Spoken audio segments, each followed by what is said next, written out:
Hello, magandang hapon mga ka-Mix Vlog, mga kapatid.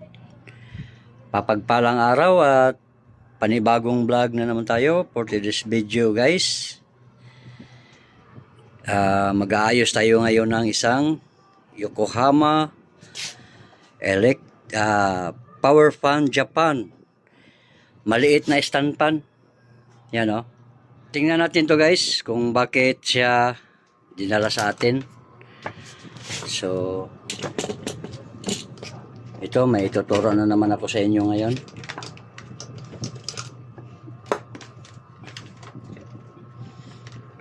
Ipa-plug natin, guys. Itong plug niya. Yan. At yung switch niya, guys, ay nandito sa likuran. Yan. Naka-zero tayo. 1, wala. 2, wala. Kahit kunting ugong, guys, oh. Wala.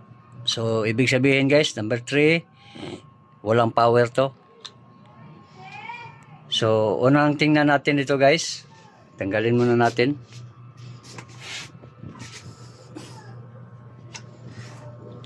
Yan.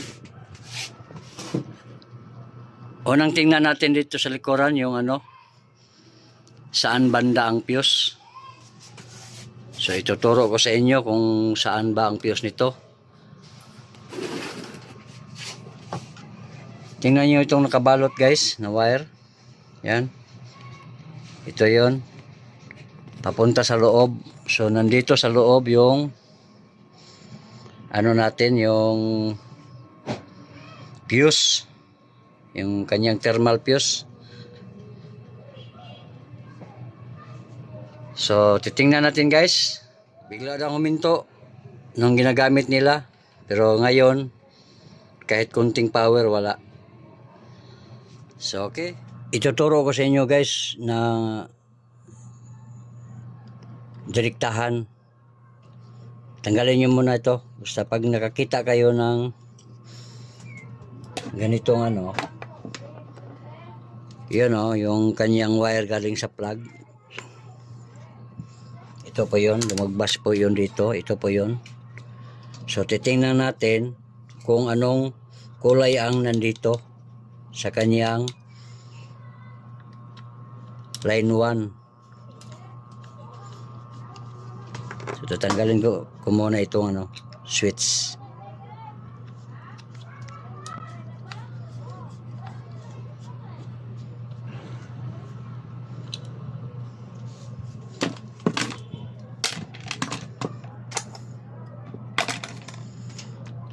So ngayon, tingnan nyo, galing sa ating plug, guys. Ito, galing yan dito. Ito yon. Itong kulay puti, guys.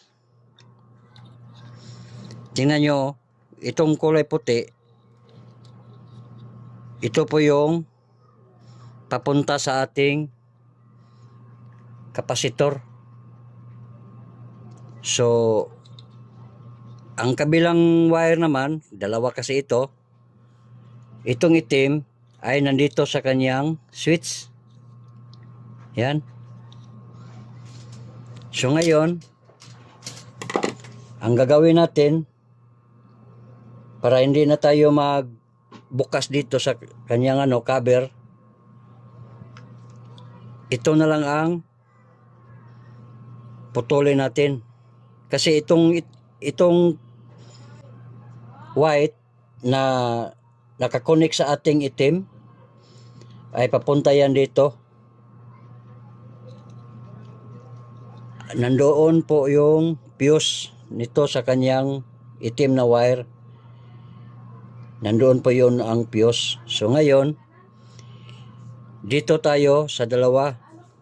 Pagpilian nyo lang to. So, babalatan natin to. Isa-isahin natin sa pagbalat. Tapos, itong niya, putulin natin. Basta yung itim, nandito sa kanyang switch. Yan o. So dalawa ito. Yung puti, yun po ang putulin natin.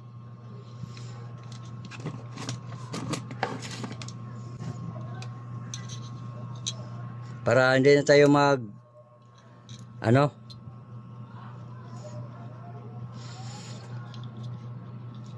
hindi tayo magbuka sa kanyang cover sa kanyang motor.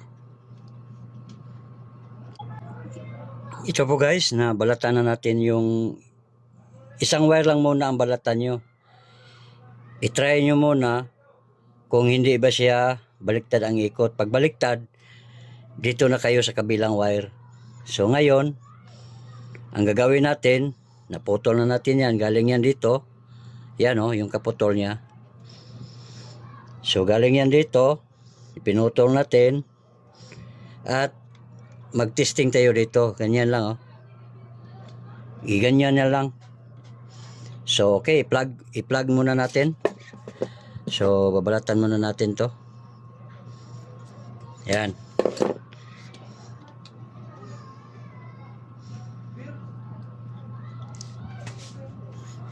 Para hindi kayo mahirapan guys, dugtungan muna natin to ng wire. Tapos para hindi kayo, sa akin okay lang. Kasi palagi akong gumagawa nito eh. Pero kung pangdepensa lang sa nyo, para hindi na kayo mahirapan, dugtungan nyo lang ng kunting wire at ibalik nyo to doon sa pwesto para hindi kayo makuryentihan. Dugtungan ko muna to saglit. Okay guys, na dugtungan na natin para hindi tayo mahirapan. Tapos kita nyo itong dalawang wire sa kanyang kapasitor guys. Yan o. Isa dito babalatan nyo. So may binalatan na tayo. Yan o. Ito po yung binalatan natin. So dagdagan pa natin ng konti. Ganito lang gawin nyo guys. Tapos wag na kayong magbaklas dito sa kanyang wag na kayong magbaklas dito sa kanyang cover kung okay pa yung niya. At pagkatapos natin dito, lagyan natin ng kunting oil doon. So tingnan natin guys. Yan o. May balat na yan. So okay, plug natin. Yay. Plug natin guys. Ito po yung pangdaliang trabaho guys. Para malaman nyo kaagad kung yung windings nyo ay good or bad. So ngayon, para makita natin, tingnan natin kung iikot ba itong pana ito. So wala guys. I-number 1 natin guys. Yan, naka number 1 na. Yan guys oh. Sobrang lakas guys. Yun lang guys ang may tuturo ka sa inyo na madali ang trabaho. Ito po yung niya oh. Ito oh. Kanyang karugtong. So wala na yan. Tipa nyo lang dyan. Tapos para iwas tayo sa ground. So ulitin natin guys. Dito na. Yan oh. Halimbawa pag nyo dito, kung yung hangin papunta dito sa likuran, dito na kayo magbalat sa kanyang pangalawang wire, sa kanyang kapasitor. So ngayon, dito natin binalatan una. Saglit na guys. Iano ko muna to guys. Para diretso na to guys. So pagbili niyo ng fuse guys, makabili na kayo ng fuse. Yan. Yung isang paa sa fuse dito. Hindi nakita. Dito sa kanyang puti. Tapos dito sa ating dinugtong. Dito po nyo ilagay ang fuse. Kasi sa ngayon wala akong fuse. So pinakita ko lang sa inyo na ito po yung pangmadaliang paggawa ng electric fan. Yan. So, i-plug natin guys. Tapos, yan o. Ay, baliktad pala guys. Yung hangin andoon sa, papunta doon sa likuran. So, sa kabila tayo magbalat. Sa kabila natin i-tatap itong pula na wire. Okay? Yan lang guys. So, nandito yan. So, tapos itong kabila guys, babalatan natin. Ito. Yan guys, oh.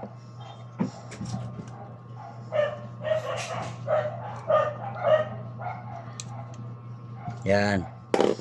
Tapos guys, tanggalin nyo dito. Ibaliktad nyo lang dito. Kasi di pa ako nakabili ng fuse guys. Yan, oh. So, yung isa, lagyan lang natin ng tape. Tipan nyo para makasigurado kayo na hindi dumikit dito sa kanyang body. So, yan lang. So, sana guys, hindi kayo sawa sa aking mga video guys. Ito ang sikretong malupit guys. So, yan, nandito na. Sa kabila. So, zero tayo ulit. Yan, naka-zero. Saglit lang. Naman na natin. So, okay. Yung kabila guys, nilagyan natin ng tape. Yan, oh. May tape na siya. So, tapos binalik. Dito na naman tayo sa kabilang wire sa kanyang kapasitor. Tingnan natin guys kung tama na ba yung piston niya. 1. Yan guys, oh. Napakalakas pa niya guys. Bago pa kasi ito, sabi ng may-ari. Yan, oh. So, number 2.